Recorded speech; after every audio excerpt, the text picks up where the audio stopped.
జగన్మోహన్ రెడ్డి గారు ఇచ్చిన పిలుపు మేరకు 17 మెడికల్ కాలేజీలు ఈ కూటమి ప్రభుత్వం ప్రైవేట్ వ్యక్తుల చేతిలో వాళ్ళకు అప్పగిస్తున్న సందర్భంగా ఆ నిర్ణయాన్ని వ్యతిరేకిస్తూ వైఎస్ఆర్ కాంగ్రెస్ పార్టీ తరఫున 1 కోటి సంతకాల కార్యక్రమం ప్రారంభించడం జరిగింది. దానికి అనుగుణంగా ఈరోజు తూర్పు నియోజకవర్గంలో మా తూర్పు వర్గానికి సంబంధించిన పెద్దలు కానివ్వండి, కార్పొరేటర్లు కానివ్వండి, డివిజన్ అధ్యక్షులు కానివ్వండి, మా నాయకులు, మా కార్యకర్తలు, మా జిల్లా నాయకులు, మా నగర నాయకులు, మా రాష్ట్ర నాయకులు ప్రతి ఒక్కరి సహకారంతో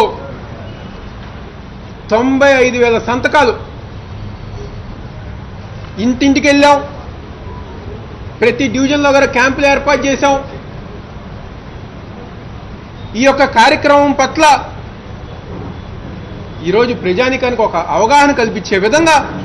మా నాయకులు, మా కార్యకర్తలు అందరూ గారు కష్టపడి ఈ రాష్ట్రంలోనే ఇప్పటికీ హైయెస్ట్గా 95,000 సంతకాలు మా తూర్పు నియోజకవర్గ నాయకుల యొక్క సహకారంతో సేకరించినందుకు వాళ్ళందరి గారు ధన్యవాదాలు తెలుపుకుంటూ